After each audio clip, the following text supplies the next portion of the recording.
right into Bitcoin we go. Listen, this has been an amazing move on Bitcoin, right? I mean, we have to think about this here. So Bitcoin dumping out, we're trading right around 61,000 on the day. Incredible to see the drop of what we've done here. So let's go back and zoom into this chart because I have to show you how once price confirmed, that's where this flush came in. Wait a minute, everyone. We all agree that the crypto market never sleeps, but with countless newsletters out there, how do you choose the best one for you? Bitcoin Zella stands out with its simplicity and clarity. We've crafted an experience that anyone can dive into, whether you're a crypto expert or just a new to the crypto world. Now guess who keeps his eye on us? The author of best-selling book Rich Dad Poor Dad, Robert Kiyosaki. And we want to take this opportunity and thank all the people who trusted us, and we read every comment. And the best part, it's free. Subscribing now means you will get all new information for free. Don't just follow the trends, stay ahead of them. Subscribe to Bitcoin Zella today and enjoy the new edge. Let's join Gareth in this video about Bitcoin and more. And this is the power of the confirmation signal. And don't forget, we're running a special sale for the Winning Trader series later in July. So late second half of July, we'll have that big sale. So first of all, we have this upsloping trend line, right? What we can clearly see is that we closed below right here. This was your first close below. Now, the confirmation signal dictates that you must confirm to be sure that it is not a fake out. It's not institutional game playing where they're going to try to get you to stop out of your long or go short, and then they just rip it in the other direction. All right, and that's really why I came up with this tactic. What you're looking for is a secondary close below that low, right? Well, guess what? Didn't get it here, didn't get it here, didn't get it here, finally got it right here, and then boom, to the downside. It's incredible, folks, what this gets you or what this allows you to understand. And really what it does is it keeps you safe so many times. So many times something's broken out and I'm like, oh man, should I go long? Wait.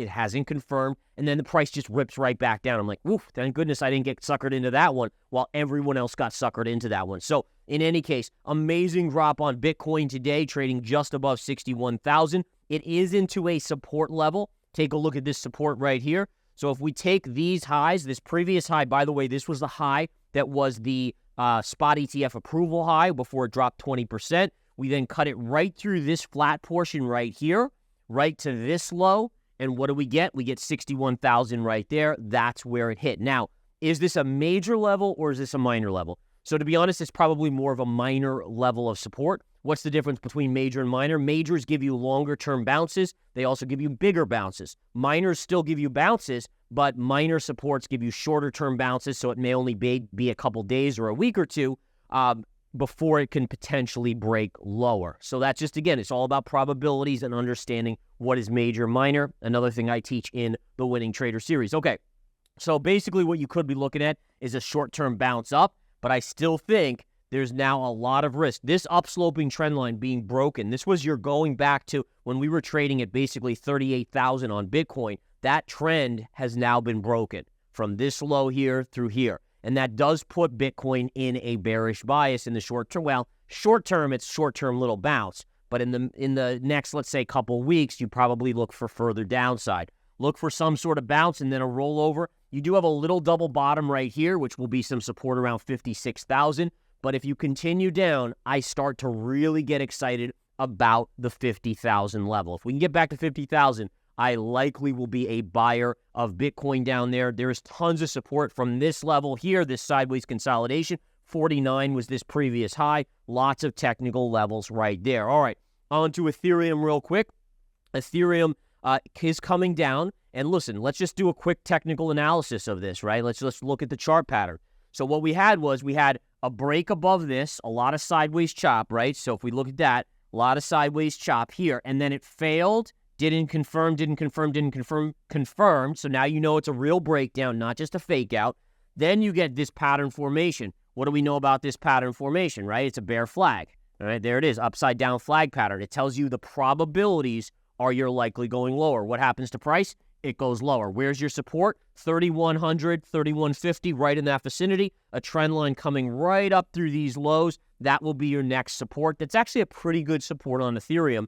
But again, what's pretty remarkable here is we're basically almost back to where this was just when we found out that the ETF was going to be approved. And that's remarkable. And this does show us that again, money is getting nervous. If you look at the stock market over the last, let's say, month, yes, it was generally making new all-time highs, but ask yourself, was everything participating, or was it one stock that was making it go up? Maybe two with Apple. And the answer is it's basically a couple stocks. And so you were seeing risk off in everything but two names, which then caused Bitcoin and Ethereum to kind of stall out. And now we're seeing NVIDIA start to come down, and it is taking down these stocks. And remember, my only bear case on Bitcoin remains if the stock market has a big correction, let's say 15, 20%, that's a major risk for Bitcoin. Other than that, I don't think there's really anything else that would be a major risk that I can see at this point.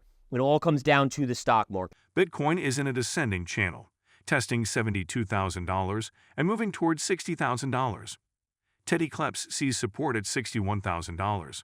Michael Novogratz expects the $55,000, $75,000 range, and Marcus Thielen warns of a double-top pattern leading to $50,000. A breakout above the descending channel could push Bitcoin to $88,000. Bitcoin may see further declines to $50,000, but potential rally to $88,000 remains possible if key patterns hold. Bitcoin's price tests the $60,000 support level as market volatility increases.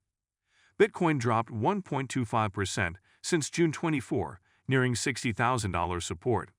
Historical patterns suggest a possible bottom around this level. This week, U.S. jobless claims, Q2 GDP, and PCE index data releases could influence Bitcoin's price. Large investors are buying Bitcoin despite the decline, indicating confidence in its long-term value. The Crypto Fear and Greed Index is at its lowest in 2024, often a precursor to price rebounds. Bitcoin's price is testing the $60,000 support level amid increased volatility and upcoming economic data releases. Whale accumulation and low sentiment indicate the potential for a rebound. Gold is not doing a whole lot today, a little bit of a bounce, but I will say this, guys, Friday's price action, incredible. Another great example of confirmation or lack thereof. What do I mean by that? Well, here's your down-sloping trend line, right? Right here, right? So you broke above it and you closed above it. Do you know how many people out there probably went long gold right there thinking, oh, this is a breakout, up, down, sloping trend line? Ask yourself, did it confirm? Nope. You don't go long. Wait for that confirmation. Now, do you potentially miss a little bit because of that? Yes, but you stay safe. Safe is so important. What happens the next day? Wipe out. Wiped out all those players that went long, and now we're back inside this little wedge pattern here, which is actually a little bit of an upsloping channel. We know what type of pattern this is. Again, how many times have we gone over this today alone? This generally yields further downside. So gold, as much as I like it mid and long term, it is what it is.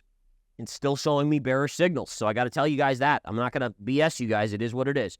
Silver, same thing. The only difference with silver, you had this flag here, which is actually slightly bullish, but same thing. You went right up here and got rejected. Now we have to hold this line here, which goes back a ways, or you come back in here, and this is where I'm looking to buy. We get one good flush down in this range, $28, give or take on silver. I'm going to start nibbling on a long on silver as I remain neutral to positive on the mid to longer term as well.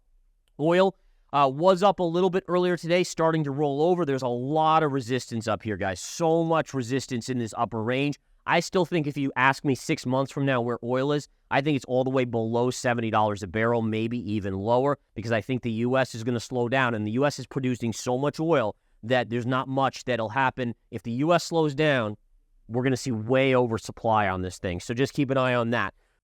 Bitcoin's price action on June 24, 2024 indicates a clear bearish trend. Hovering around $61,171, Bitcoin has fluctuated between $60,580 and $64,384 in the past 24 hours. BTC's market cap is $1.21 trillion, with a trading volume of $19.12 billion, reflecting significant market activity despite the decline. The decline on Monday aligned with recent news from Gox, where the trustee announced that Bitcoin payments to creditors will commence in July. Pantera Capital, an institutional asset manager focused on blockchain technology, has called Solana the Mac OS of blockchains in its latest blockchain letter.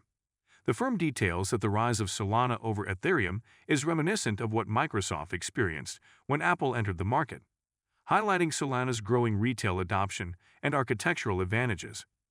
Kenyan police have reportedly closed their investigation of WorldCoin, allowing the latter to resume its activities in the East African nation.